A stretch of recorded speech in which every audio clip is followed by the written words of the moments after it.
Well, thank you all for, first of all, for everybody jumping on the call. This is great. I think some of you may know sleepfoundation.org did a guideline at the beginning of the pandemic, which was very popular, probably educated many thousands of people about proper basic um, sleep hygiene and reminders about what to do in the time of COVID. As time has worn on, however, it seems like we're at a different stage. We're now 11 months in, broaching on a year for the U.S. And timing it from the first week of March, if you would, when the pandemic really hit for lockdowns and whatnot. But many of those things that were written about by that are appear on that website, which is excellent guideline, um, didn't anticipate the length and some of the consequences of social isolation, as well as the school closures, job loss, just all of this anxiety that's caused. And so now you're looking at it, and I noticed that there's just a bumper crop of research that's coming, and we'll talk to Dr. Forrest about that in a few minutes. That's going to put a finer point on this from an academic standpoint. There'll be lessons learned from this, but at this point, from a public awareness, public education standpoint, is there more that we could add to it? And so we thought it would be helpful to have a cross section of experts who are living this and who might be able to help put a finer point on some of the general observations about how they feel about it. And then maybe a little deeper dive on two specific things. One, those families with school-age children, because I think that that's just a very focused anxiety and stressors all around. And then also with a little bit of emphasis on the parents. I mean, there even some parents and families that have maybe even the sandwich generation parents or folks that have, had just great consequences of it, health-wise, loss of life, job loss, things of that nature. So that's a general nature of it. I was hoping that we could just kind of have a dialogue and walk through this again. Elise, Tom, and Raphael, they'll sharpen this all up. So just feel relaxed about how we go about this. If there's anything that's not on the radar that we identify here, feel free. Let's just make this a free flowing dialogue, much like you would with your patients, right? So, and in fact, I think that's one of the points of emphasis we really want to make is the lessons learned from interacting with people during this and how you're counseling them today, what you've learned from counseling people as this has grown, has gotten, deep into this period. So let me start by saying thank you again. First point is I'd like to ask all of you, and perhaps we'll try to do this in alphabetical order. Is so Brian, be on the lookout. Is David? Yes. Can I just ask a question before you start? Yeah, sure. I'm aware of Helene's background, but I don't know David and Christine, what their backgrounds are. Can we just sort of have a brief introduction from everyone? Sure.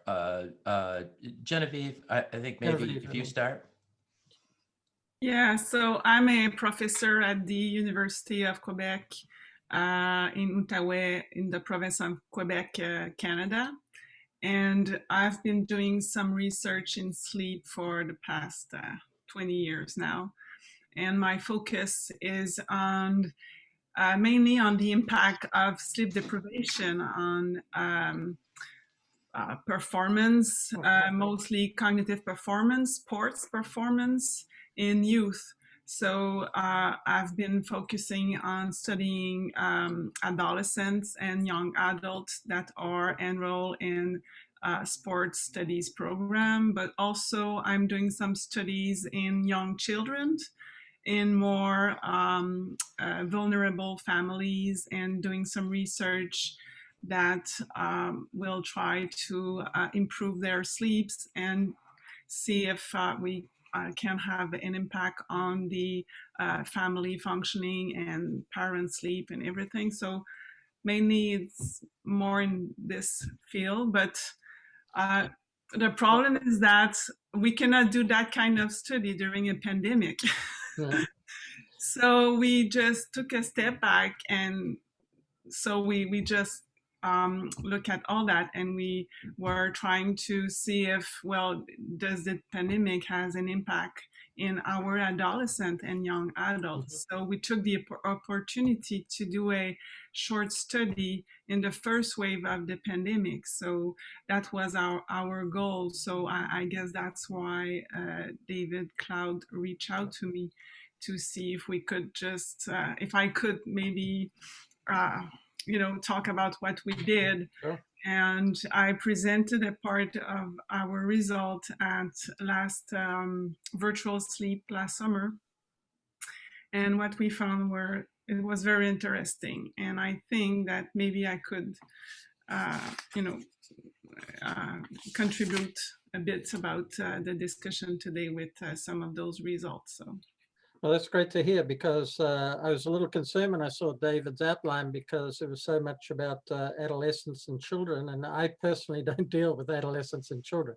I see a few children, but not too many. But I'm an adult neurologist that specializes in sleep medicine. And my main areas of focus, primary research area of focus is narcolepsy. But of course, run a general sleep disorder center. So most of the patients I see are patients with sleep apnea. So sleep apnea and hypersomnias, I guess, are my main areas of primary interest. Well, this is very interesting, because I will be very, very interesting to see what's the difference between the adult population and more aged person versus the much more younger population, and what we found during the pandemic. And I don't have that expertise. So Brian, would you give us a brief introduction? Sure. I'm a practicing sleep medicine provider outside of Philadelphia. When I was in fellowship, Michael, actually wrote a chapter for one of your books. This would have been 2010, maybe, with Chris Landrigan. Yep. But then I went into into private practice, and so in my practice, because my background also is in neurology, as you've kind of discussed, we certainly see a good number of sleep apnea patients, but because of my particular background, we also tend to see sort of the more kind of complex sleep patients in our area. The REM behavioral disorders, a tremendous number of narcolepsy patients. They sort of find their way to our clinic because they see our website, they see the background, and I think we've also we've been reasonable about kind of trying to leverage technology in various ways, and sort of incorporate technology into the treatment of our patients. And we've also served as a site for several sort of industry sponsors in clinical research, and we've recruited well. We've been coming in second place in recruitment pretty consistently. And I could or could not mention the person who's always first in recruitment. She's also here on this call. But I'm proud to be in second behind Dr. Emsalem. That's okay. We're still making progress. Helene, you want to give us perhaps you and Dr. Forrest, she may not be familiar with you. Comment about Brian's comment. We always try not to come in first in any of these, because you're a target for an FDA audit, and we're already in Washington, so it's cheap for them to audit us. I appreciate you're taking the flak for us then. Thank you. So I guess when you ask me to find people, David, you end up with a lot of neurologists, since I'm a neurologist as well. It's fine. It's fine. I don't think this is a pulmonologist type of disorder. There you go. I mean, as it relates to sleep, sorry. It certainly is a respiratory disease? Well, I'm a neurologist. I was academic for the first 11 years of my career at GW and started their sleep lab for them, and have been in private practice running a full force sleep disorder center for many years. That is a lot of empty real estate in Chevy Chase right now in this pandemic. So that's been an exciting twist in my business skill set. But we see a full spectrum of patients, although we don't see kids. We have a puberty rule in my office. So we'll see kids just as they're getting into puberty. So I see adolescents. I wrote a book a long time ago. I guess it's almost 12 years ago now. Time flies when we're having fun. As sort of a handbook for parents to help them understand the shifts in sleep biology in adolescence and help tune in the school system. Most of that effort was on the feudal side of the equation, although I think the pandemic has taken care of a chunk of that, and I'm sure we'll talk about that later. So we also see a full spectrum of sleep disordered patients. So we call ourselves a sleep and wake disorder center. We have a large population of narcolepsy and hypersomnia patients.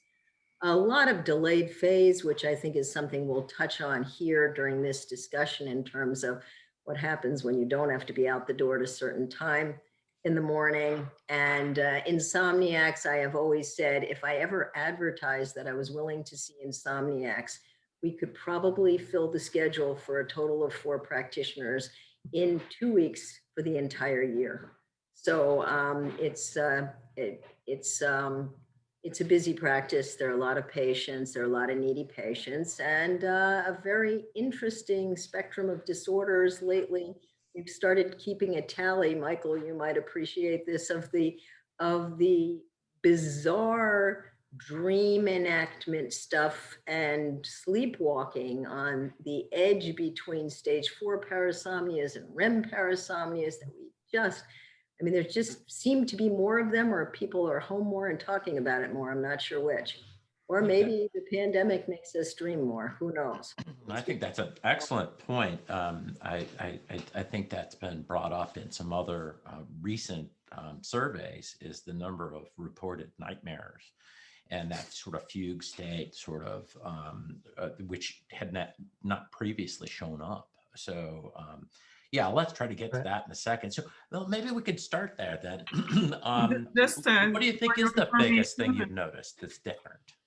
Just for your information, I'm not a neurologist. I'm a neuropsychologist. So I'm the different one here. We have such diversity on this call. Yeah. And I did a year of psychiatry, which I admittedly hated. So. Okay. All right. That will not be in the write-up. So, all right. So let's jump in. And again, I really appreciate everyone jumping in the call. And hopefully we're going to educate the public and append this to the other piece. So let's start with, now that you're looking at it 10, 11 months into it, what is it that surprised you as you look back? Brian, could you start? I think that the sort of pandemic has kind of made me think more carefully about some of these social supports that, we'd taken for granted up to this point, especially for my patients who don't live with family, or, in particular for some of my elderly patients who would see their children and grandchildren from time to time, who did not, have a routine sort of need to kind of use technology, and now, find themselves isolated. And I've seen a lot of my patients, struggling with the stress that kind of goes along with isolation, the stress that goes along with, if for people who are still working, families, the stress that goes along with the kind of disruption, of one's schedule, and I think it's been I feel like many of my patients just, have not been sort of equipped to sort of make up for those changes that the pandemic has kind of foisted upon them. So a very interesting point, the breakdowns of the support structure being part of the clinical. That is very interesting. Genevieve, thoughts? Well, it's sure that my thoughts are tied to the my results of the research that I did, and what we found at our results from the first wave at the beginning of the pandemic, and we found really big changes in the sleep of young adolescents and young adults. But it was at the beginning when most schools and university were shutting down, or there was a transposition to remote teaching. So the school's schedule were reorganized and everything, and mostly those adolescent and young adults didn't have to work up early in the morning. So Ellen, you mentioned that. So they gained control of their schedule, and I think that was a major factor that could explain the fact that what we found that there was a shift in the sleep, a major shift. Just for example, the youngest adolescent, those from 12 to 14 years old, wake up 2.5 hours later during weekdays. So it's a big change. But now, since most school started again in the fall of 2020 with regular school schedules for most of them, I think that if we are doing the same research right now, we wouldn't have the same results.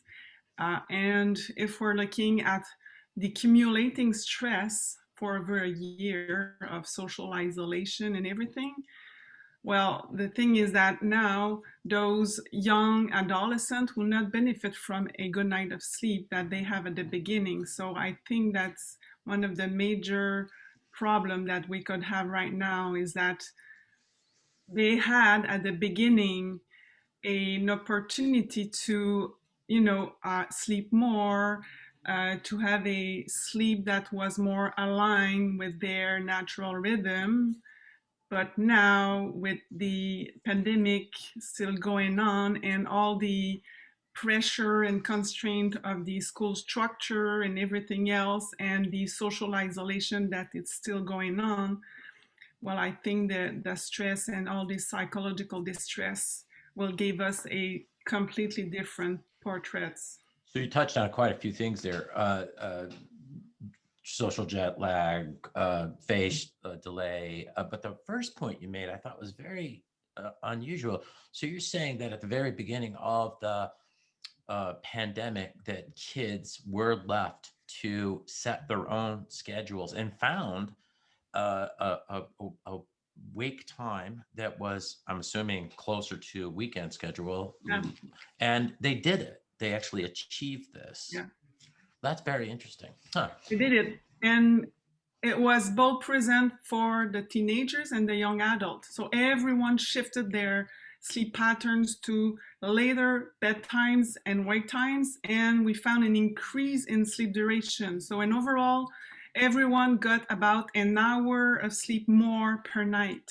How about that? So everyone got that. But the thing is that for the younger teenagers, they all reported an improvement in sleep quality, in daytime sleepiness, but the young adults did not. They reported more sleep difficulties, no improvement in daytime sleepiness, and no improvement in sleep onset latency. And in fact, they reported more sleep difficulties, more nightmares, more early morning, evening awakenings. So even though they shifted their sleep patterns and they slept more, young adults reported more sleep difficulties. But the younger teens, well, they reported a much more better sleep and they benefit more from that. So And let's, that's I'm sure you've, this is, we're going to come back to this and I'm sure many times. Helene, I also apologize. I got my alphabet wrong. You should have been next. No worries at all.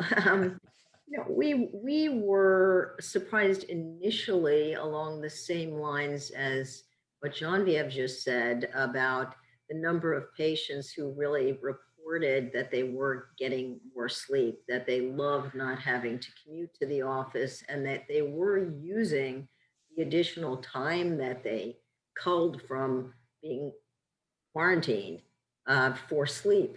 And I'd be curious to talk to you, Genevieve, later about how late the adolescents shifted to on average because of my theories. But so on a positive note, we were surprised by the patients who were coping better. I think for us, the more anxious people were at baseline, it seemed like the worse they were coping with it. And interesting dynamics across the board that we ran into. There weren't a whole lot of really striking things that really jumped out at me as being outside the realm of what we would expect in this situation. Okay. But the better sleep and the better quality sleep, a little bit more exercise, certainly early on. I know for me that's gone down the drain with the cold weather the last 2 months, but it was better to be able to, people were breaking up their day and going out and exercising. So other than the psyche piece of it, there were some aspects that really seemed healthier. Right. Right. And I think we could talk a little bit about that as we go on, because I do think that has lost over time. I think that you see some directional data that comes from trackers or big sort of polls and whatnot that's suggesting that activity levels and weight gain are not working anymore. People have lost control of a lot of things. Alcohol use is up. All kinds of bad behaviors are up as it's worn on. So, Michael Thorpe, what do you think? What's your top takeaway observation here? Well, we were, of course, being in New York City, we were involved with the pandemic pretty early on. And so a lot of what we were seeing initially was a lot of confusion and lack of understanding about what was going to happen with regards to the virus. So many of our patients expressed a lot of anxiety. At this time, there weren't sort of formal sort of guidelines as to how to manage patients who had sleep disorders and sleep disorder evaluations or sleep studies. And so we were sort of making up on the fly what we needed to do in order to keep our staff safe as well as our patients safe. And so there was a lot of anxiety from patients because they weren't quite sure exactly how the COVID, if it affected them, how it would affect their underlying illness, particularly the obstructive sleep apnea syndrome patients.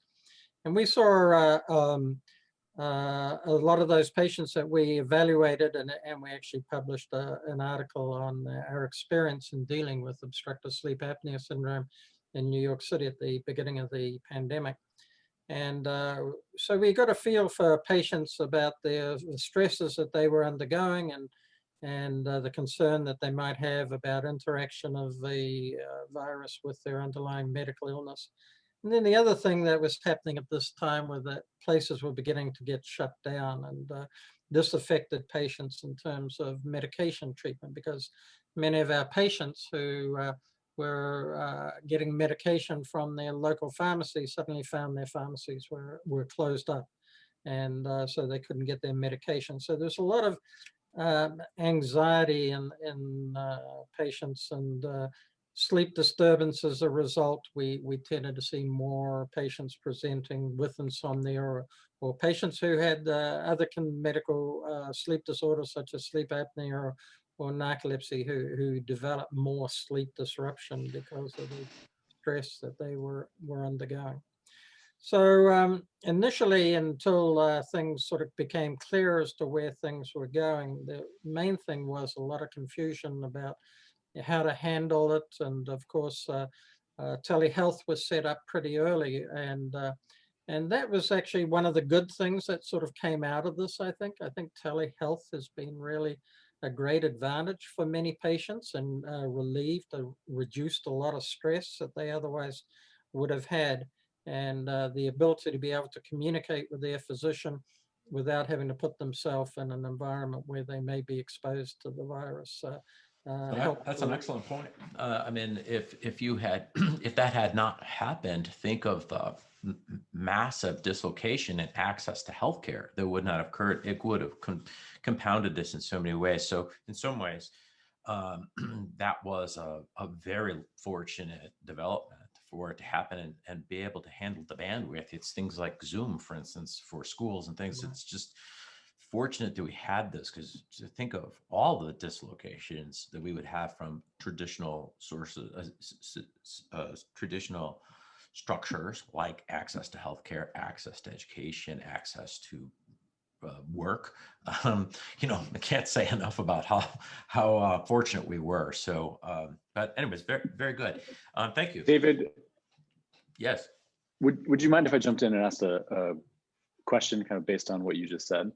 I am mindful that all of you physicians are located in major urban centers: Philadelphia, Washington, D.C., Quebec. One Care Media, we're in Seattle. As you have talked about the maybe general or broad trends that you notice coming into your clinics, are you aware of any difference between presenting issues you found from folks in major urban centers versus more rural areas, which kind of handled the pandemic very differently than many of the urban centers? I wonder if there's like a suburban urban split that you may be aware of, or if not. I'm just sort of curious.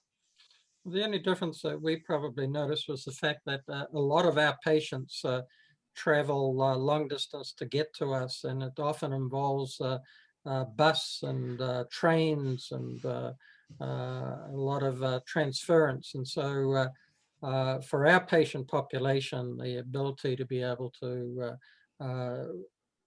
contact the physician through telehealth without having to physically make that trip where they might be more exposed to the virus was a big thing for the urban part of the city. So that may be quite different from somebody who's out in a more rural environment.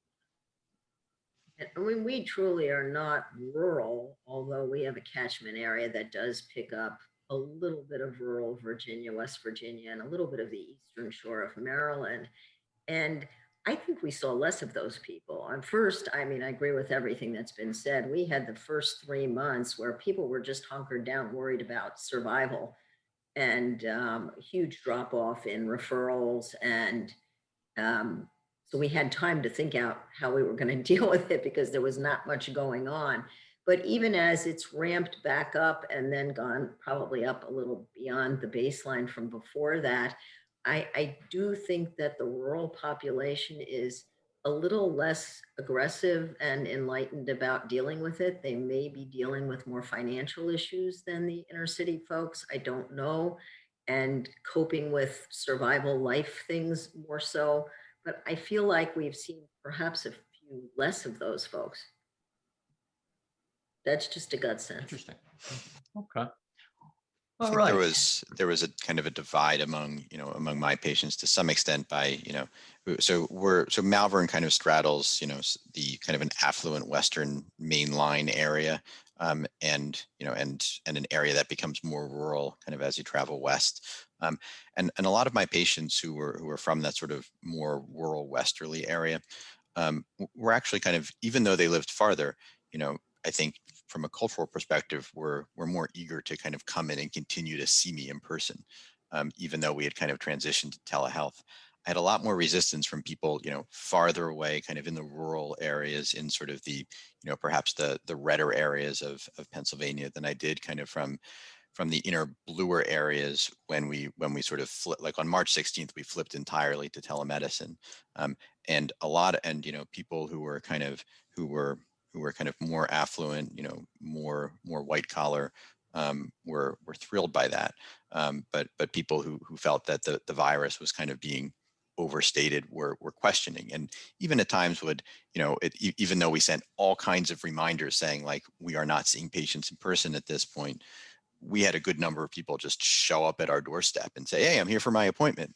And these were challenging confrontations, actually, because, you know, we had to say to them, like, we can't see you in person, like literally, like, if you want to go back to your car, we can call you, but we're not having people at the office right now. And that was, I mean, that ended up being kind of a suburban rural divide of sorts. Interesting. I would add to that there's an age divide on that too. I mean, we still have a subset of the 80-year-olds and up who are very aggravated about not being able to come in. We have a very simple portable apnea screening device we've been using that's been working really well. Our techs will Zoom them and tell them, and they're on their computers all day long, but they just want to come into the office. They want the sleep study in the office. Yeah. Interesting. Okay. All right. So moving on. So sleep opportunity has been one of the main educational awareness focuses of sleep, and probably the area that's made big progress in the last 15 years. Because we know that societal pressures, artificial societal policy caused pressures, have unfortunately resulted in volitional, voluntary sleep deprivation. And then you have this crisis that removes a lot of those. Dr. Forrest was talking a moment ago about sort of the immediate first reaction to that and from the school, the adolescents, but it's across the entire globe at this point. Have we seen anything that is promising about what we can take away from that people have found their right sleep length? Have they become more in touch with how valuable sleep is? Things of that as a result of increased opportunity. Maybe we could start here with Helene. Maybe you might want to lead us off. I mean, there's a subset of the population who aren't too anxious, of our patients who have really taken advantage of that. My international travelers are missing their travel a little bit, but boy, they are getting a ton more sleep on a much more regular schedule. And some have been able to reduce medications, even though I know the overall trend. And if you look at prescriptions, and I read something from Express Scripts that they had a 14.5% increase in the insomnia prescription. So I think that has, and the lack of commuter time, the lack of international travel, the lack of travel just for the people who shuffled between New York and Washington, or Washington and Philadelphia, people have recouped that time. And, you know, as we said before, initially, I think they were using that for healthful things. I think some of that's gone to the dogs as we've all gotten a little notch down in our enthusiasm as this thing keeps dragging on and it's cold. But yeah. Say nothing of the commuter time, Helene. So you have massive commuter delays in Washington, D.C., as well as in New York, as well in Philadelphia. There's no traffic today. Mm-hmm.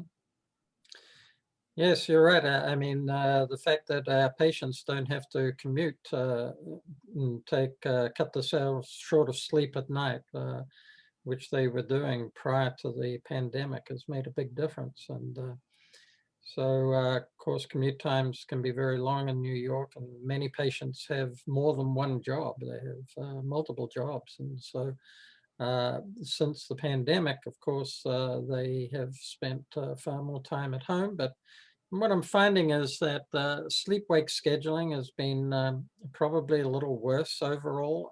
I find that patients tend to go to bed a lot later because they're up watching lots of reruns and things on television, and so they're watching a lot of series and late into the night. But then they are napping more during the day because they have the more flexibility of being able to do that than they had previously. So although the total amount of sleep is probably more than they were getting before the pandemic, it's become, rather than being very rigorous, sort of 11 p.m. to 6 a.m. in the past, now it's 1 or 2 a.m. going to bed, getting up at 9, and then taking a nap for an hour or two in the afternoon. So more of a disrupted sleep-wake schedule. I think that kind of this changing commute has kind of been another kind of amplifier of inequality that we've seen as, you know, such kind of, that's been so persistent with this pandemic. You know, my white collar patients are doing great, you know, and, you know, and they can kind of make their own schedules, and there are trade-offs to that. You know, on the one hand, I think just as Michael has said, when one can kind of make one's own schedule, you know, when one has too much flexibility, sleep can suffer. It's something that, you know, I think we'd seen routinely among kind of artists and entertainers and people who were in those fields before the pandemic. And now a lot of people have that degree of flexibility and don't have regular out of bed times anymore. And so their sleep and wake can suffer, but it's still a choice that people are making, and it's still a flexibility that they've gained. And, you know, and when I talk to my patients, you know, who are on kind of the other side of this divide, who are working in factories or working in working in landscaping, or they're contractors, or they're in pest control, you know, a lot of them are, you know, many of them are still doing financially okay, but they still, you know, they still have to do what they did before. They still have to commute the way they commuted before. And now they just have sort of the added stressors of the pandemic to deal with. And so their sleep has, you know, their sleep has I think has suffered a great deal, just because there's just the added stress at this point. And another point too, to add to that, Brian, is, you know, some occupations, my bookkeeper, for instance, has been run ragged throughout this pandemic. And the being forced to work at home makes some things take more time. So, you know, she had to help everybody with all their PPP loans, and then their PPP loan forgiveness, and then the taxes were done, and then they changed the tax rules. Every time I call her, it's kind of like, I'll jam it in, I'll figure out when to call you. So, I mean, some people have a ton of work during this pandemic, and some aspects of having to do it at home where you don't have access to everything that you need does make it more complicated. Yeah, very interesting. Very interesting. It's all exactly what we found. The only thing what we found with our adolescent and young adults is that they shift their sleep patterns, and it gave them more free time to do other things in the evening. And like I said earlier, what we also found is that the participant that shifted more their sleep were those who presented the evening type. So the night owl were those who shifted more their sleep, but our results also showed that some of the bad lifestyle habits that they developed during the pandemic also contributed to those sleep patterns that they had during the pandemic. And one of those habits were screen times. So, for example, those teenagers and it was only for the young teenagers that increased their time on electronic devices during the pandemic, or those who shifted to later bedtimes and wake times. So even beyond the effect of chronotypes, the usage of electronic devices shifted even more the sleep pattern during the pandemic. And it was also the case with employment in young adults. In young adults, what we found was that those who increased the worked or the numbers of hours that they worked during the pandemic were those who woke up earlier during the pandemic. So they had to cut back on their sleep during weekends and weekdays. So because probably of more work to do during the pandemic, or maybe because they were working at home and, you know, their office were like right there. So they just woke up earlier and just do the work at home. I don't know. And we also found other lifestyle habits that had an impact on sleep, probably because of more opportunity, like caffeine in young adolescent. You know, they were at home, probably caffeine was more accessible for them. So the ones who were shifting more their wake times later in the morning were probably those who struggle more with sleepiness, were those who increase their caffeine consumption during the pandemic. And also cannabis there was an increase in cannabis with young adults who shifted their bedtimes to later, probably because during weekends they have more opportunity to use cannabis before bedtime. So all those lifestyle habits also had an impact on sleep patterns beyond the effect of chronotype. Do you think that that is so? One of the issues that has been a concern for sleep and policy in the past has been that adolescents, particularly type A families, high achieving children in competitive school districts and whatnot, that children have incredible over-scheduled workloads. They're just trying to get into the best schools and whatnot, and they sleep and they take up the balance by sleeping less, right? So a lot of those extracurricular things are gone, right? Because those are clearly not possible in today's forced closures environment. Certainly not in lockdown situations like you've had in many parts of the globe, very hard lockdowns. Do you think it's that it's lack of schedule, that they're, all its screen time has filled it up, and other sort of things that you could do in your home has then replaced the piano, the sports, the extra language, all those sorts of things that kids were doing before? I don't know if it's the fact that they filled out their times before with something else, but my thought is that teenagers are so much sleep deprived that when the pandemic arrived, they took the opportunity to compensate for that, and it outweighed anything else that the pandemic could bring on them. They just slept all they could, and they just aligned their sleep with their needs, and they filled the rest of the time with things that they could do. But as we know, the blue lights will impact their sleep. So night owls, like the evening types, went to bed later, but if they used the electronic devices during the night, well, it could interact with the fact that they shifted their bedtimes to later. So the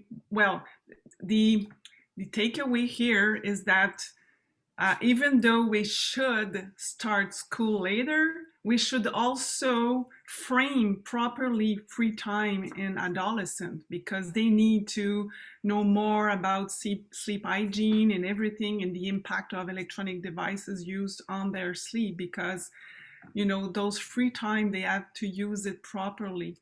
Because if they're just, like you say, doing just electronic devices, smoke pot, and they will not do great on their sleep. It sounds like a little bit like Brian's comment about they're all rock stars, right? So, Brian, your thoughts on that? Sorry, my comment that they're all, in terms of like celebrities, who've had musicians and whatnot who have the luxury of their own schedule, right? Oh, I see. Yes. Yeah. I mean, I think so. I agree with the broad point that that once people have more time, once people have more flexibility, they do need kind of more education, more kind of understanding of how to use that time, how to structure sleep when sleep is not being structured by extrinsic factors. I'd also want to circle back to something that's come up a couple times, and that is sort of the increased use of substances and kind of how substances are affecting sleep and kind of what we're seeing. More and more I've seen in my practice patients using medications in ways that I did not intend. During the pandemic, we've had more issues with people sort of, calling for early Ambien prescriptions, stuff like that. We've had issues with we've had more issues than we ever had before with people getting controlled substances from multiple providers. And I do think there's kind of this element of kind of desperation that's emerged in kind of as Helene kind of referenced previously, and kind of our most anxious in people who are anxious to start out with, who are now kind of being pushed over the edge a bit. I think the other sort of the other challenges that we're seeing, as you can imagine, just so much alcohol and so much kind of combined. We know people are drinking more alcohol during the pandemic, and of all the substances that I see in my clinic, I would wager that alcohol is the biggest sleep disruptor. And when people are drinking just more and more, have more time at home, this is part of what's kind of this is part of the paradox of kind of having more time to sleep, but kind of less, but sort of a lower quality of sleep, as others have kind of alluded to. Dr. Thorpe, any thoughts on that along those lines? Maybe we could shift to adults with us. Yeah, I mean, we've certainly seen that too, with an increase in alcohol use in adults. But the stress is sort of the overwhelming thing, and sort of coming back to the point Helene was making a little earlier about how some people are actually under greater pressure and have less flexibility in terms of their schedule and have more work. We're seeing that too, that number of people, because certain staff members are out because they have the COVID and the virus, that the pressure's been put on others.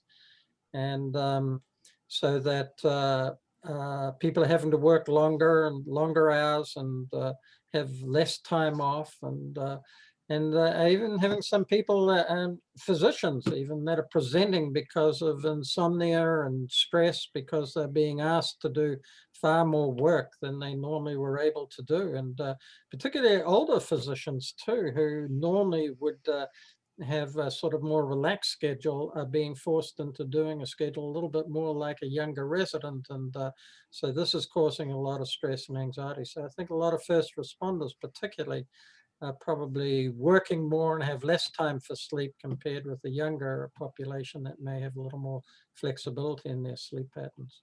Must be an incredible stressful environment to be in a front, or for instance, to take the ICU environment where it's a constant flow of patients that are ill. It's a highly contagious situation.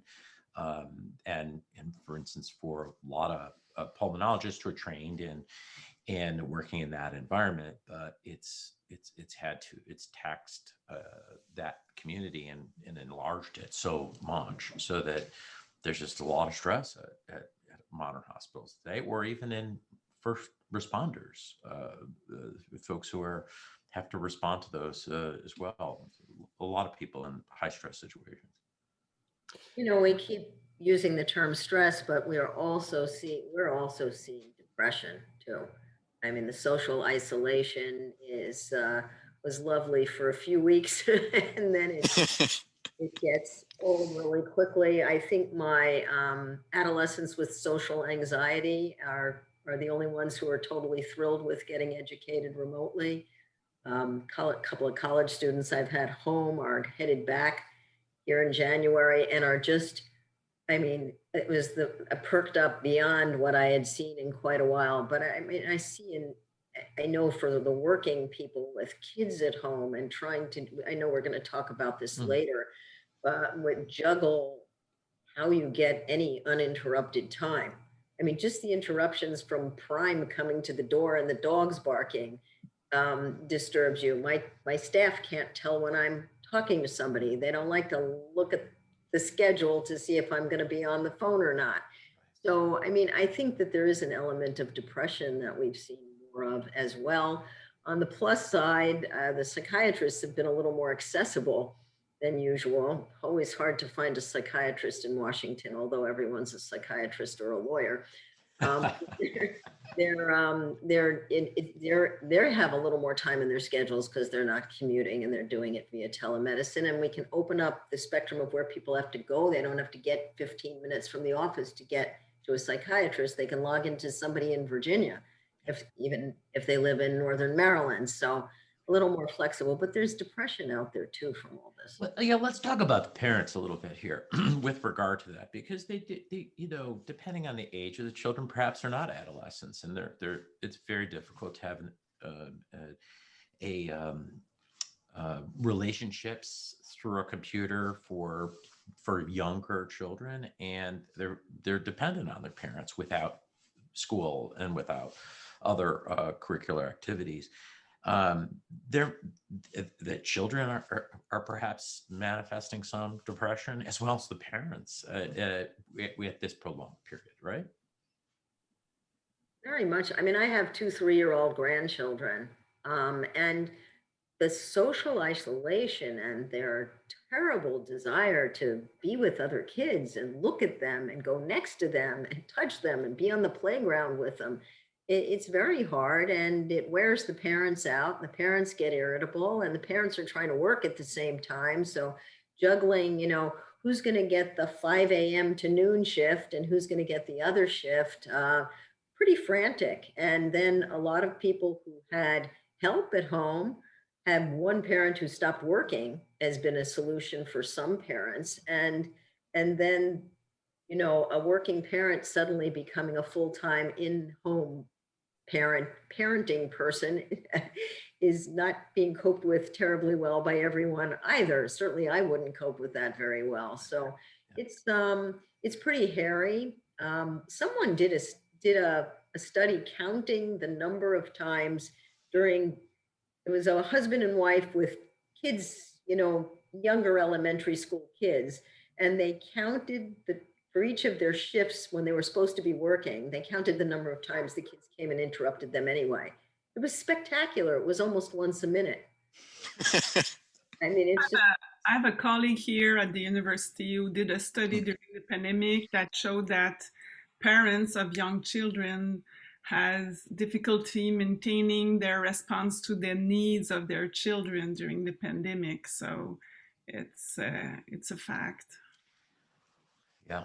I had a couple of patients who kind of maybe, you know, patients who were in their kind of 40s or 50s who had parents in nursing homes and actually took their parents out of those nursing homes and are now kind of living with those parents. And, you know, so I'm thinking of a couple patients with insomnia to start out with. And I mean, in many of these cases, you know, the parents were in nursing homes for a compelling reason. I mean, they had dementia, they had memory disorders.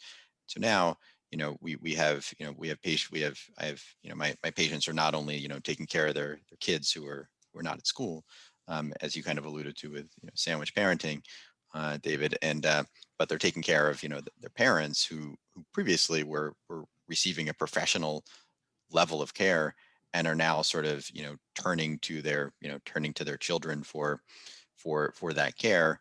And, you know, and it's, of course, you know, I mean, a lot of these people are up at night, you know, and they're not just going like, and they'll come to their children. And, you know, and any of the, you know, when I think of some of my insomnia patients who have made progress in some, you know, in some behavioral format, a lot of that is undone because they're kind of being trained to wake up again by their parents this time.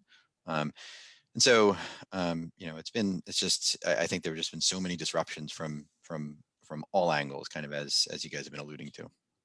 And one of the other thing is that we're starting to digging a little bit more into our data, and we looked at just the young adults, and it seems that the resilience, the psychological resilience of young adults could be a factor that could modulate the impact of the pandemic on sleep. And one of the things that we found was that um, in less resilient young adults, the increased negative emotion is linked to the increase in nightmares.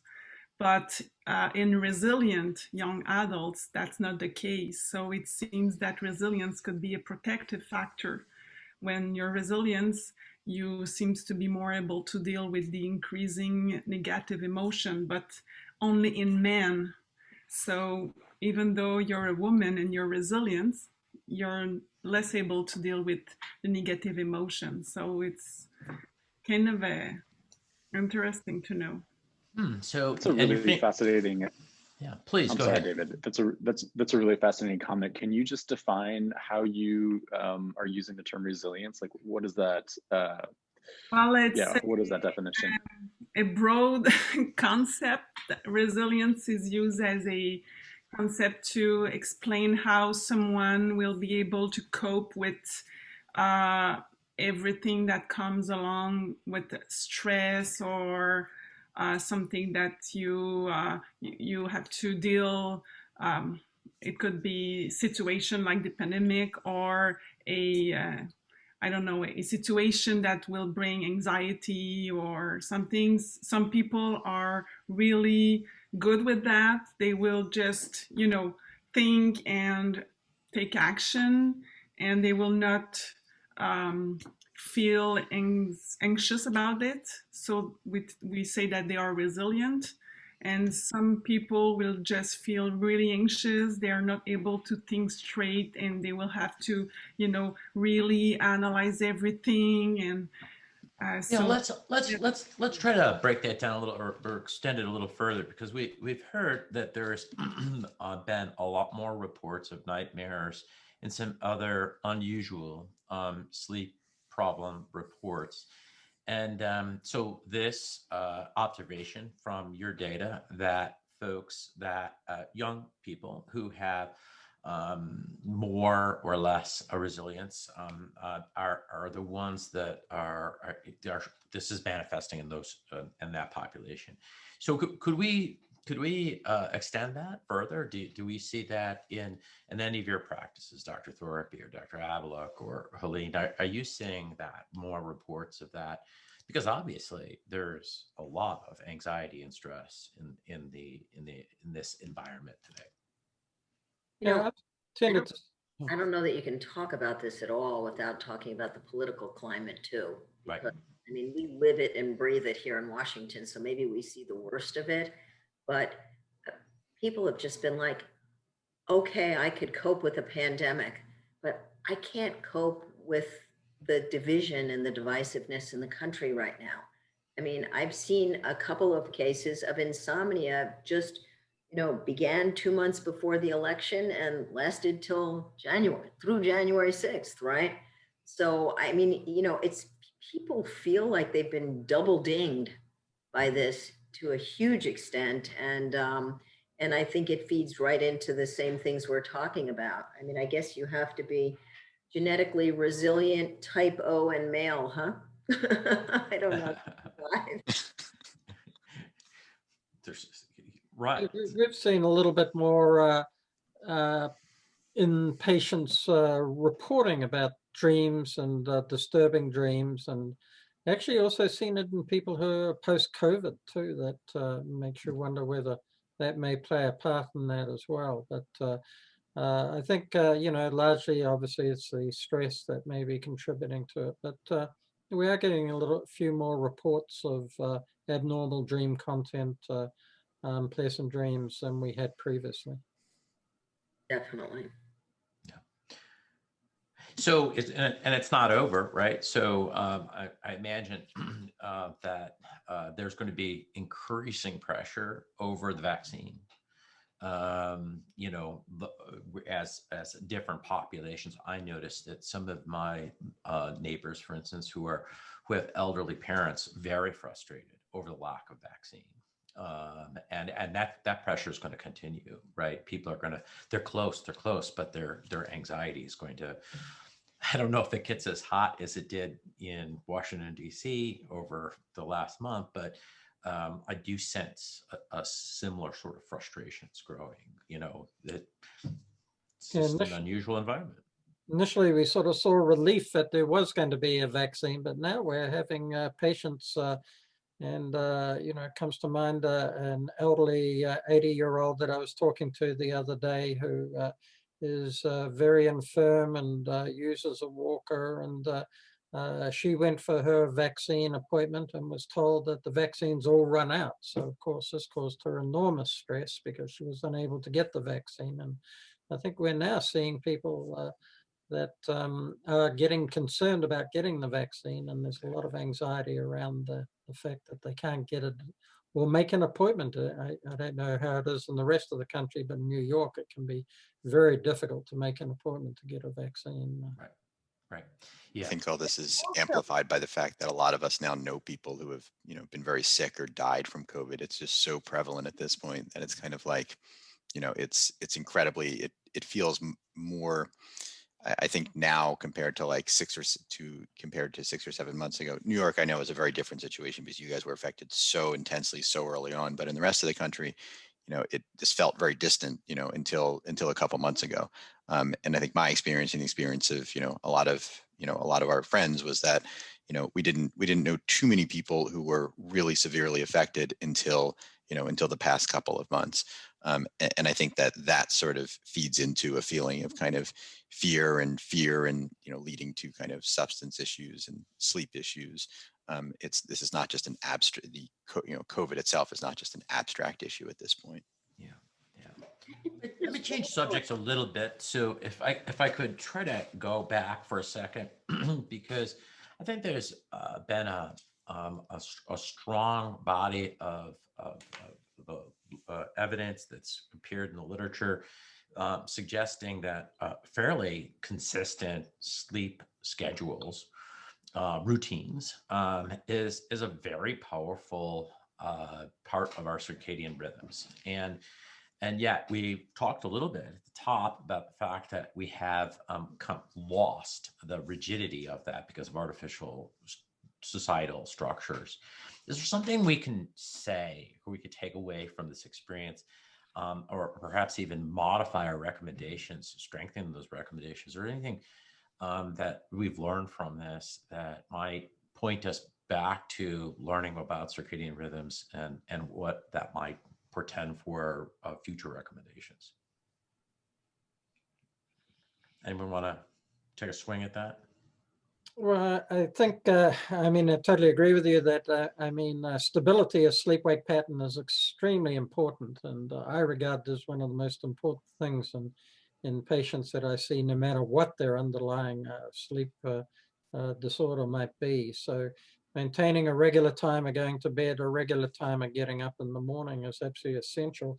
But it's not just that, and often people will tend to sort of leave it at that. But the most important part, I think, is the amount of time between going to bed and getting up in the morning. And for people with insomnia, for example, that is extremely important. And so that they need to have a 7.5 to 8 hours and no more than 8 hours in bed if they're trying to deal with insomnia. And one of the principles we're great believers in is that the more time you spend in bed awake, the more likely you are to become conditioned to being awake at night, and that you need to strengthen the sleep at night so that there's less time awake, but also the time of awakening is so important to control our circadian rhythms in terms of being the time that's tied to our body temperature, cortisol, and many other hormonal and biochemical parameters. So maintaining a regular time of going to bed, but most important, the regular time of getting up in the morning and being in bed for an appropriate amount of time, I think are crucial elements that every patient or every individual needs to really understand.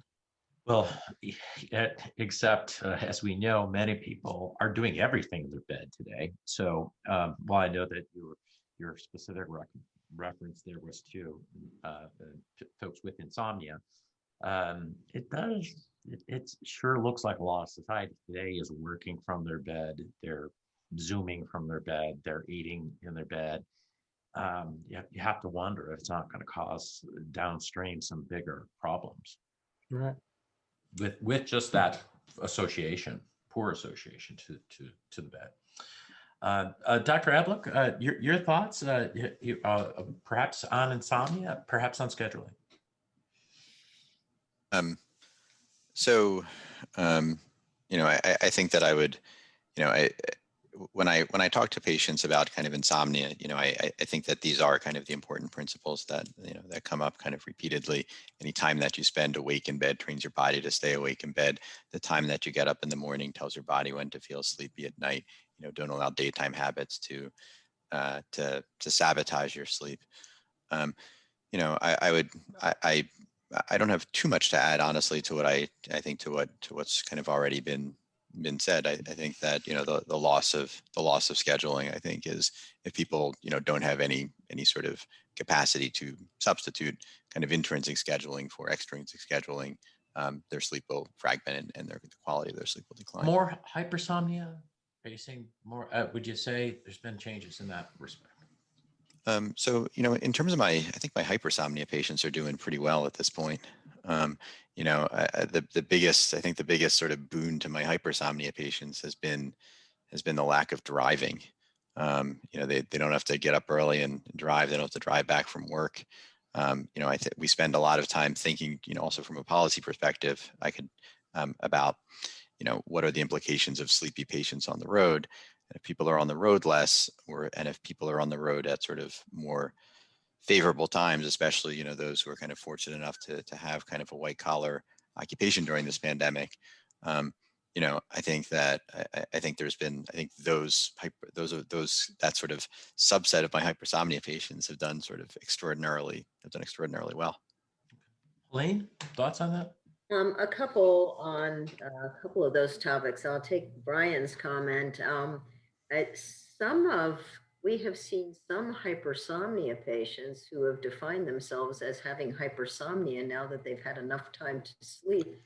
Some of the college students got back and said, I was tired all the time. I thought it was because I was up late and I was partying late. And then I behaved all summer and was on a 9.5-hour routine and I'm still dog tired all the time.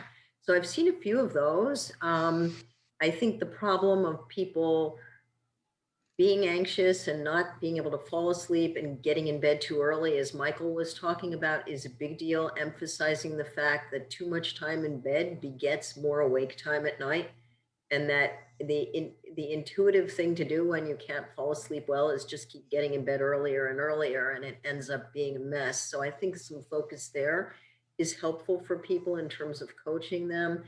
And we have taken to using a lot of the things that we do with delayed phases patients in terms of controlling blue light exposure in the evenings, and we've been applying it to the insomnia population as well. So the basic insomnia stuff of having people carve, I ask for 15 to 20 minutes of some personal downtime for yourself before you even try to go to sleep. But we've been putting people in cheap Uvex orange lens glasses 2 hours before their desired bedtime. We've been activating, just some general info on the website about how do you set the orange filter on an iPhone? How do you do it on a Droid? How do you do it on a Mac? How do you do it on a Windows computer? My iPhone complaint is you can set the schedule, but people just turn it on. They figure, oh, it's good, let's filter blue light, but then they're filtering blue light 24/7.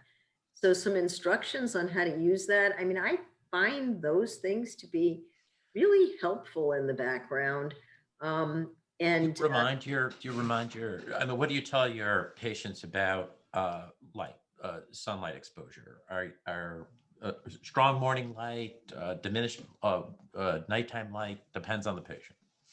so I have steered clear of light boxes in the last few years. We used them quite aggressively 10 years ago, but I'm very sensitive to the idea that if you don't know where someone's circadian phase is and you expose them to light at the wrong time, you will throw them further out of whack. So I don't augment or diminish light. I don't want them in a dark cave in the morning, but I leave them with ambient light in the morning. And I focus most of my light control on getting blue light out of everything in their lives. I'm a huge fan of, for the delayed phases, of parking them in bed on a schedule and giving and letting them listen. So I like the idea of cocooning yourself in sound to wall off the environment and to wall off your internal thoughts too. But for the late people, when they have to be on a schedule, we don't try to move them very much very quickly, but we do try to give them not cognitively demanding strategies as distractors and keep them away from the light at all costs. So, but I think that I mean, you know, their UVEX orange lens glasses are 10 or 12 bucks a pair. This is something that probably should be in Health 101 in the 5th grade, and everybody should have. But those things will help people, and having them stop getting in bed. And then you get the night owls who can't sleep, and then they listen to the insomnia instruction from the cognitive behavioral therapists, who I have a lot of respect for, but everybody shouldn't get out of bed if they can't sleep. Some of them just have to stay there in the dark and distract themselves so that they will be in the right place when they get drowsy. Right. I mean, there's an enormous emergence of like meditation tapes and self-help guides. I mean, the Headspace and the Calm sales are unbelievable. Even before the COVID, but today it's just, they're just really taking off. And a lot of people have taken to those, which are, you know, I assume no one objects to those. I mean, we tell people to try those. For some people, they take too much of their effort to stay on track. And if they're worried about stuff, it'll override it. So, you know, when that doesn't work, TED Talks are always, you know, kind of short duration. I always tell them, find a TED Talk on something you would like to listen to a little bit, but you don't really care about. So if you fall asleep in the middle of it, it won't be the end of the world. Yeah, for some of those devices, David, I think that they actually can be counterproductive. And I'm thinking here particularly about Fitbits. And I've had patients who have become so focused on the Fitbit and the fact that they're arousing and have brief arousals at night that they've become quite obsessed by it. And really, their treatment has been to remove the Fitbit altogether so that they're not focused on it. And that's been more helpful than their knowing what's going on with their actual sleep. Brian, did you have a thought there? So I guess a couple follow-up thoughts. I too have seen this phenomenon of patients who have, you know, become quite obsessed with Fitbit. And I mean, several patients have come in with kind of the chief complaint of like, my Fitbit says I am not sleeping. And I think that, you know, that's not a sleep disorder. That's just kind of a fixed delusion. And I think that that's, you know, I've seen that kind of, you know, more and more during the pandemic as more and more people are using these kind of apps. I think the apps kind of cut both ways, as you know, as Michael has said. You know, some of the apps for that our CPAP patients use, we really like. You know, like this is a bit tangential, but I will say, like, you know, I think that, you know, while apps that are providing meaningless data can sort of interfere with sleep quality, if an app is actually providing data that is scientific and relevant to people's experience, as you know, as CPAP, as you know, the apps from ResMed and Respironics do at this point, I think we now have decent data that those apps sort of improve compliance. And if my patients are open to using those apps, I certainly want them to. You know, I've also been, I think there's been some kind of evolution in apps for insomnia as well. You know, there's, like one, so the caveat here is that I sat on an advisory board for Somrist. And, you know, so Somrist has a prescription digital therapeutic app that we've now, you know, that kind of as part of an early access program, we've probably used in 70 or 80 patients. And I think that, you know, in the absence of kind of, you know, in the absence of kind of routine travel and these sort of, I mean, I agree that it's somewhat easier to access mental health professionals now, perhaps, than it has been in the past with telepsychology, but it's kind of an ongoing shortage. And so I like the idea that people have access to kind of an app for something like cognitive behavioral therapy for insomnia. Genevieve, any thoughts? I mean, in terms of whether or not those that there are beneficial self-help recommendation strategies that we could specifically take aim at as a result of new learnings at this point? Well, the original question you were asking about the sleep routine and everything, for me, the main point, and I already talked about that, was the fact that the adolescents are mainly sleep deprived, and with the pandemic, it all brings back the debate about school start time. And I think it's the main thing that I will always come back, because in the US, there's been lobbying about changing school start times. And I think it's working through some of the states that are changing school start time to later times. And it's working, and it's showing really great improvement in teenagers' well-being, academic performance, academic motivation, dropouts, and everything is improving. But in Canada, it's bad. It's like nobody wants to talk about that. And every school starts very early, and sometimes it's 7:30 in the morning or 8 tops. And we have very much difficulty with how to change that. And it's probably one of the main arguments. It's about transports or parents that doesn't want to change those hours, or staff, because those are the ones that will teach, and they have children of their own.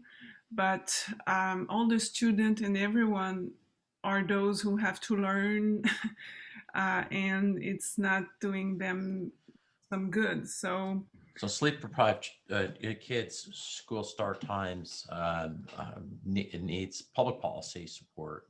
yes, And perhaps as a result of telehealth, we have learned something, and some of your data and others might actually help propel some of that forward, because there's certainly going to be learnings. There's going to be takeaways from it. yeah.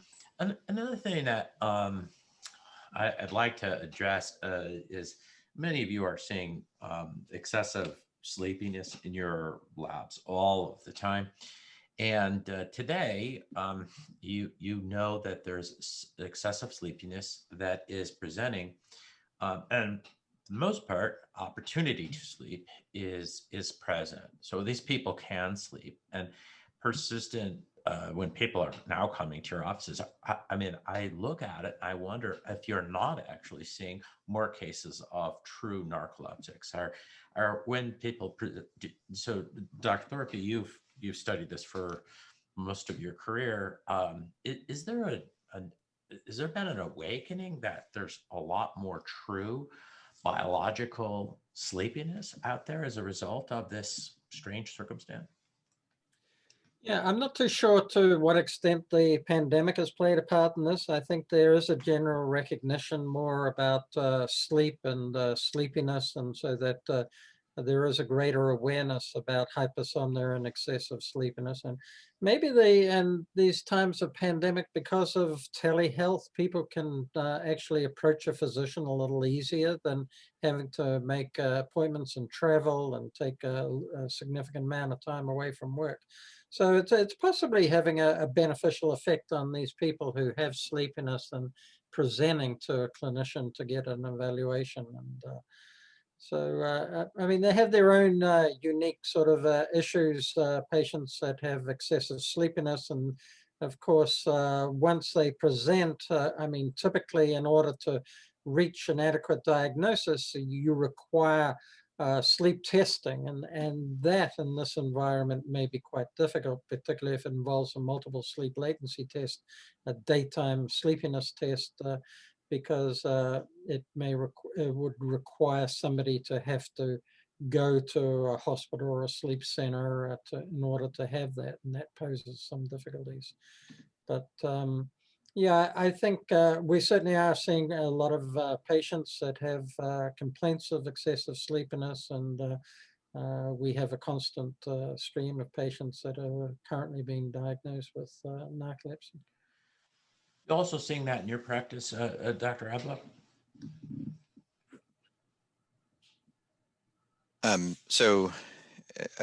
Yeah, I mean, I think that I agree with the idea that, you know, people now are more likely to have adequate sleep opportunity. I'm seeing, you know, fewer people who are sleepy just because of inadequate sleep opportunity, and more who have kind of a biological reason for sleepiness. You know, I think I do think that, you know, narcolepsy is something that's sort of broadly kind of underdiagnosed. I do think it's something that that patient that, you know, and you know, Dr. Thorpe is clearly kind of, you know, the expert in this, but you know, it's something that people, I think, for so long have just not thought of as kind of a medical disorder. You know, they're just like, oh, you know, they've just kind of they've just kind of internalized other people's beliefs about them, that, you know, perhaps they're, you know, they're lazy, or, you know, or there's some sort of issue with their, you know, with their work ethic.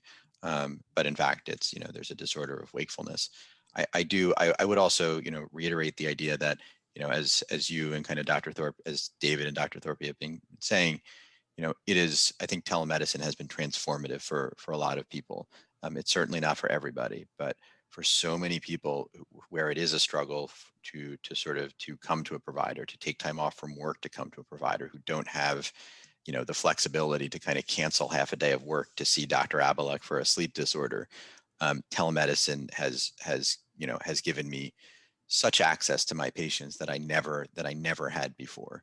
There's a population of people who, you know, we'd seen a couple times, and, you know, we'd see them once every, you know, 6 or 7 months, and it wasn't quite enough to manage their somewhat complex sleep disorders, you know, be those sleep disorders something of hypersomnia or insomnia or restless leg syndrome, or kind of a little bit of all of the above.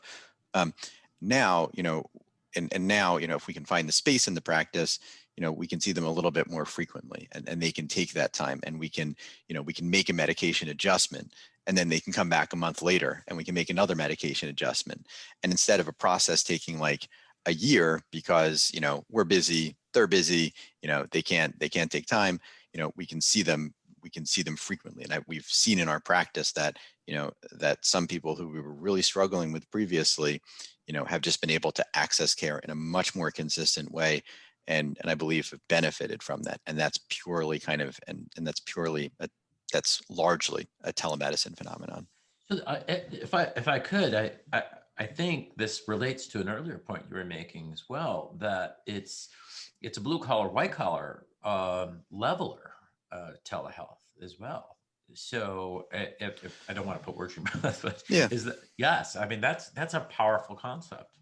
Yeah, I think this is sort of, you know, a bit of a flip. You're right, like a bit of a flip side where, you know, we've seen kind of the divergence, but telehealth does level things to some extent. I mean, you know, certain groups have more comfort with technology, and, you know, so the blue collar, white collar divide can kind of cut in different ways. But, you know, especially like for my like younger blue collar workers who are kind of more accustomed to, to Zoom and just, some of these apps.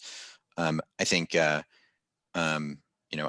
think that, that's kind of a group that's been able to sort of access my services kind of more consistently. And I credit sort of, Medicare and CMS with kind of taking the lead on this early on, really in this country before private insurers were willing to do so. I think that transformed kind of the medical experience of a lot of patients early in this pandemic. Very interesting. Very interesting. Helene, is that what you're seeing in DC? I mean, obviously not a lot of blue collar workers and Chevy Chase, but. Not a huge number. A couple of comments just on the discussion over the last few minutes. I don't think I've seen a substantial notch up in the number of new narcolepsy hypersomnia patients during the pandemic period. The last couple of years we have marketing going on for some new drugs, which I think has some impact for sure. But I mean, I kind of track new narcolepsy patients who have good data. We've had a couple during the pandemic with a la Michael's comment, where we've treated them empirically with the plan of hopefully sometime later in the summer obtaining a NAP study. We had a couple that we did some NAP studies at the end of last summer, just with one patient in the lab per day to try to make some diagnoses before school restarted. But overall net, I don't know that I've seen more. I think that people home more have more opportunity to complain to spouses. We may have seen a little bit of a notch up in the snoring complaints in addition to the insomnia complaints. So maybe a few more apnea workups. And I think that we've got a pretty good system with the available technology for AutoPAP devices and monitoring remotely and portable studies at home that we can mail out to people and they can throw in the trash in the morning and not have to bring back and forth. I think we're doing well with those diagnoses. But I've seen more circadian malalignment, insomnias, and just and some nightmares, as we've talked about, but not so much more hypersomnias. There've been a few of those that stood out just because they had the opportunity to sleep and realize that something was wrong, but and not really a big bucket of them. And the only other comment which is back from the discussion that this led into in terms of self-help is encouraging patients to take a 20-minute break and go walk outside alone and empty your head out. So these Headspace and Calm app stuff that people are doing at night, some of that really in the middle of a day where there are two working parents in a house and kids around, everybody needs like a rotating break time to just get out and empty their heads. And was talking to a speech pathologist who's running the COVID long hauler clinic at a hospital now about what she's seeing with the cognitive complaints and the insomnias in those patients. And they're tying a lot of that back to anxiety and that people are trying to multitask in a brain that isn't quite ready to multitask again. So I think we're going to, a sequel to this whole discussion is, what are we really going to see when we start to really see the masses of the people who've had COVID? So one of my daughter's entire family was charmingly infected by the nanny who didn't tell anyone she was sick for 3 days. And they all got it and got really sick from it, which I have to say close up is one hell of a frightening experience to watch. And a whole sick house with no one's help is also a mess. I mean, we're dropping food at the doorstep and all kinds of stuff. But the cognitive complaint, a lot of people are multitasking all day long, and that multitasking skill set is precious. And you don't even realize how much you're doing it. And head emptying and clearing during the day to break it up so that you can take on another task, having people take tasks one at a time as best they can. But I've been encouraging people, even when it's freezing, to get outside and just take a 20-minute walk anywhere with your mask on. You can do that almost anywhere on this earth and just, change venue. And we've also talked about the idea of your day pajamas and your night pajamas, and trying to maintain a little bit of schedule and get up and get dressed and keep the defining aspects of your day in place to keep it alive. I love that, Helene. But I want to hold on to that after COVID, because I also want to ask you, because I do think that there's some pretty good evidence about the fact that COVID vaccination probably should be accompanied with a recommendation for 2 nights of sleep, right? To boost that. The vaccination. So that might be something we could propose. But if we could just go around quickly,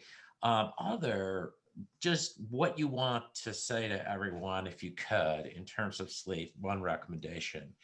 Maybe we kind of work our way backwards this time, Dr. Thorpe. I mean, if we're recapping, again, I'd like to sort of reemphasize the fact that the timing of going to bed, the timing of getting up in the morning, and the amount of time a person spends in bed are the most crucial elements. But I'd also agree with what Helene was saying about taking some exercise during the daytime, and we strongly encourage patients to get exposed if they can to natural bright light during the day and full activity during the daytime. And I think just those factors alone can greatly strengthen sleep-wake patterns. Okay. Genevieve. Well, those are really great tips, and also maybe address the anxiety and depression issues in those who have them, and follow their natural rhythm if they can, and with a structure for free time. So. Okay. All right. Brian.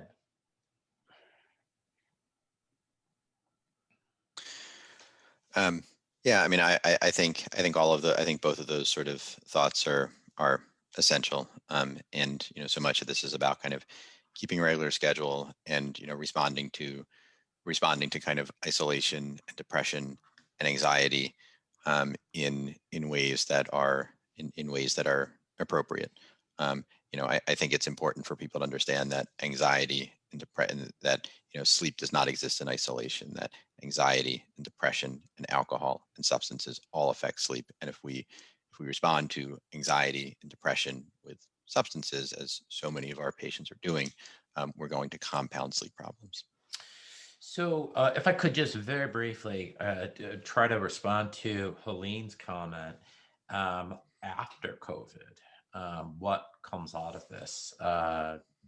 Any crystal ball thoughts on what happens? Maybe I'll start with you, Helene. Slow process. The cognitive impairment is the thing that I think brain fog, from watching my daughter, who's a speech pathologist. Husband got sick as a dog, very high fever for 3 days, but cleared cognitively afterwards immediately.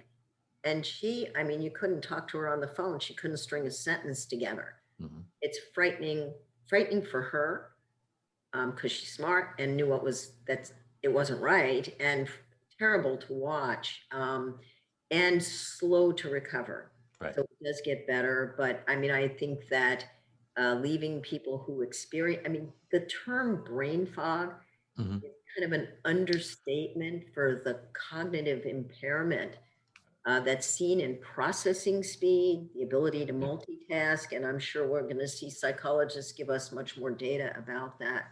I've heard people also report that in association with extreme fatigue. Yes. Just a lot of fatigue and a lot of brain fog at the same time, and it's almost like chronic fatigue syndrome. Poor quality sleep at night, right. And the nightmares too. Right. Right. There's an important element with regard to COVID, and people tend to think about this as being a pneumonia and a lung disease, but really it's more than that. In fact, it's probably more of a neurological disease than a pulmonary disease. So I think there are a lot of consequences, well, certainly a lot of neurological consequences to COVID. And we just don't know what's going to happen in the long term. I mean, of course, we're all aware in the narcolepsy arena that viral infections can precipitate narcolepsy, as can vaccinations of certain types. And so we don't know what's going to happen with regard to COVID. Are we going to see more people with disorders of hypersomnia subsequently because of the neurological consequences of this disorder or disease or not? I mean, we're yet to answer that question, I think. You know, as an aside, I just happened to have talked to Emmanuel Mignot last week because I asked him that question because he has, for those of you, and this should not be in the in the written piece, but I think, you know, it's an interesting question because he sort of locked this idea, this perfect storm of a sort of an autoimmune response that caused some narcolepsy. And I asked him, and he said, I did get both vaccinations. So he was not afraid of any of those responses himself, even though it is associated with some cases of narcolepsy, which I'm sure. It's interesting that I've had quite a number of patients with narcolepsy who have asked me whether they should have the vaccine or not. It's become a very common question by patients with narcolepsy. My answer, of course, is that they definitely should have it because I think the consequences of the disease are far greater than any very remote chance that there could be any complication from the vaccine. Right. It's very, very, very small odds. Yeah. Okay. Let's see. And did I get yours, Genevieve, your predictions, crystal ball? Tom, could you release her? Oh, there we go. You want my prediction? Yes, after COVID, what do you think that we should be looking at? The one thing we talked about a little bit of these two things that are on their radar in terms of they're curious about. How about for you? For the adolescent and young adults, well, the thing is that we're still looking far ahead, but for the next year, well, in Canada, we're still talking about remote teaching. I don't know in the US, but we're still talking about remote teaching, but we'll maybe a little bit of teaching face-to-face also, but it's kind of difficult to predict anything, but because of the situation is evolving very rapidly. But in terms of sleep, like I said at the very beginning of the roundtable, is that the situation was very different at the very beginning because of the almost complete shutdown of the school and the very free schedules that those adolescents had. Now they don't benefit from that, and they still have to get up in the morning to go to school, but they have the accumulating effect of the pandemic for over a year with all the stress and the social isolation. And I don't know what it will do to them. I have three adolescents at home, 3 boys. And I know firsthand that it's very difficult for them. One of them was 16 at the beginning, and now is going to turn 18. Oh. And it's been almost a year without any contact with anyone, any girls. So I feel for you. It's going to turn. 3 teenagers locked in the house. Oh boy, we do feel for you, Genevieve. Brian, how about you? I'm not, so my 2-year-old Jacob, I'm not sure if he knows the difference yet. So it might be easier to have a 2-year-old at home than 3 teenagers. I can only imagine. So, you know, I hope that, you know, especially in sort of my little kind of corner of the world in healthcare, I hope that this sort of COVID experience kind of helps us, you know, figure out what can be done in person, what can be done via telemedicine. I hope it's kind of given us kind of a window into kind of our capacity to treat people in different ways.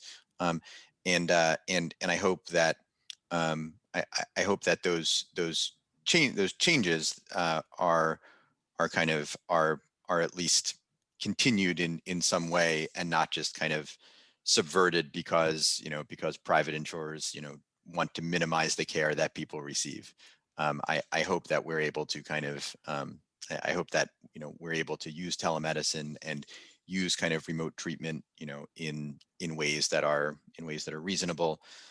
And more broadly, we as a society, we spend so much time kind of travel, kind of as Helene was saying, like we spend so much time kind of traveling to work and from work and crossing time zones and jet lag and this and that, and and that's been kind of the standard of of what 21st and 20th century kind of Western civilization has looked like. But maybe it doesn't have to be like that. Maybe there are some things that we need to do in person, but a lot of stuff maybe we don't. And I hope at some point there's kind of a best of both worlds scenario where we're not isolated anymore, and people can kind of see their families, and on the other side of this, and can kind of can do the things they want to do in person, but if people are fortunate enough to kind of be in occupations where they don't have to travel, maybe a lot of time kind of can be saved and sort of freed up for things that people enjoy more, and sleeping properly. Well, this has been very, very nice. Thank you, all of you. Thank you, Brian. Thank you, everyone, for spending some time with me. I really appreciate it. We're gonna take this, Tom and Raphael and Lace will be putting together a draft and circulating it. They might have some questions and whatnot for y'all. Just refinements on some of these points, but I think this is a good closure, a nice rounded approach, and I have a feeling really better about sleep, the recuperative powers of sleep, and the future of sleep as a result of talking to you all. I really appreciate that, and I hope that we can append that to the already great guideline that's out there and keep educating people. So thank you so much. Tom, did you need anything else? I just wanted to say, first of all, thank you. This was such a delightful conversation. And as somebody who is not in this discipline, I feel like I learned so much. So thank you all just for your time. We were furiously taking notes and adding questions and comments in the margins of our notes. And so you all touched on so many different aspects that I think there are a few places we'd like to dig deeper, but no need to do that now. We can figure out an alternative way to be in touch and ask more questions. I do have one sort of burning question for you guys, though, that I would love to get your perspective on. And that is, you all have spoken quite well and eloquently about studies that you are mindful of, and some of the themes and broad conversations you're mindful of in your practices. I'm curious for all of you, though, just on a personal level, like this pandemic has been disruptive to all of us, including you all as clinicians. How have you personally seen your sleep impacted? Do you find that it's different from some of the presenting issues in your clinics? Like, just as an expert in the field who is experiencing all of this, how have you tried to guard against many of the disruptions that you've spoken about? I always say that I'm the worst at following my own advice, but I have tried to follow my own advice about trying to maintain schedule on the topic that Michael brought up very early on, and binge watching, and just saying, it's midnight now. It's not going to be the end of the world if I get to sleep till 7:30, but I'm going to have to not watch another episode, and putting the lid on that. I've also, I think it was when I went to get I've been more, I'm like the least anxious person on the planet. I mean, I'm type A+++, but I don't get anxious talking to people. I don't get anxious in crowds or any place else. But, when I got that COVID shot in my arm, there was this sensation of relief that maybe I'm going to be okay. Maybe I'm going to be protected. And I think that being a little more conscious of nurturing yourself a little bit, of taking that warm shower, listening to some music, taking a walk by yourself, emptying your head, because we've been in this so long, you don't even consciously feel the level of stress that you're carrying in you.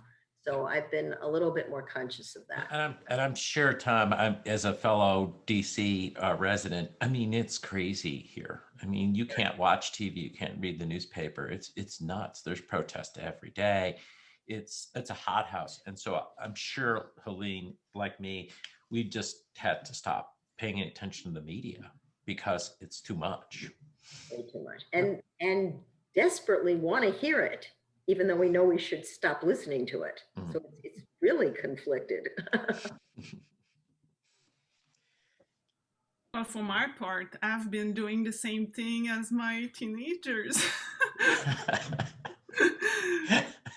I've always been a good sleeper, so I just shifted my sleep, and because I'm working at home, I save time on transport and everything, and I just realized that I don't need an alarm clock.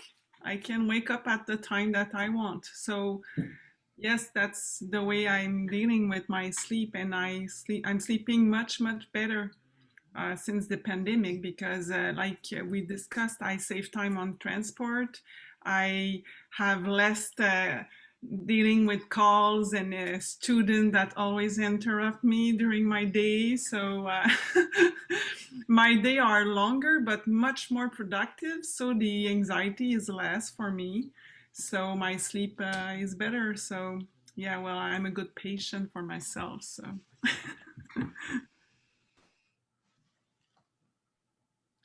Yeah, I've had no problems with sleep during this time, but I've kept a pretty solid schedule. So work-wise, it's been pretty solid, regular days. So there hasn't changed too much from that point of view. But the thing that really I find has been very rewarding has been, as Brian was saying earlier when he was saying about the fact that you can have a greater interaction with patients through telemedicine. And I find, because of being in New York and long travel times for patients and difficulty with subways and buses, etc., that have been inclined to see patients much less frequently than I would have liked. But with telemedicine now, I mean, the moment a patient calls up and expresses any concern, we can do a telemedicine call and address it. And so I'm dealing with patients' problems a lot more quickly and I think more efficiently than I had been able to do prior to the epidemic.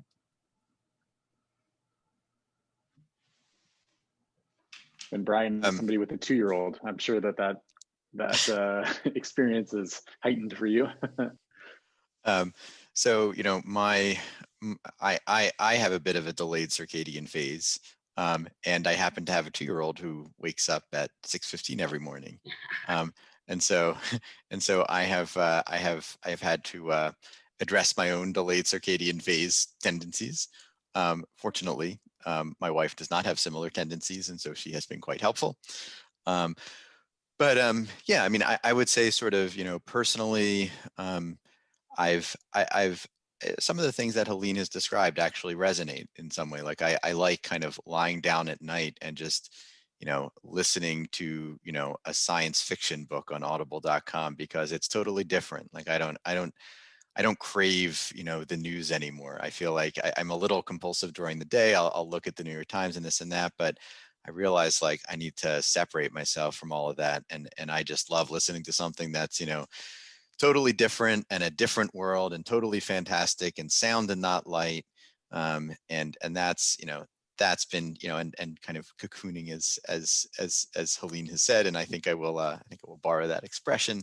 And that's been helpful. And I think from a professional perspective, it's been, I think that it has been, challenging, but satisfying in that, I think it's shown us kind of a potentially a different way to treat patients, and it's created kind of a set of challenges that a set of challenges and opportunities that we just wouldn't have thought of before, and kind of, and it lets us like, you know, kind of play around with, you know, should we be using, you know, Zoom, or should we be using this or that, or, you know, what cloud-based, you know, what cloud-based chat should we be using, and, you know, and how should we sort of organize our data if none of us are in the same place? And it's stuff that, like, you know, business people have been doing for a while. But, you know, I'm a simple country. You know, I'm not. That's not been my sort of path, and so it's been interesting to kind of experiment with some of that, and sort of, you know, learning to use some of these, you know, being forced to use some of these new technologies for the benefit of, you know, my patients and my practice.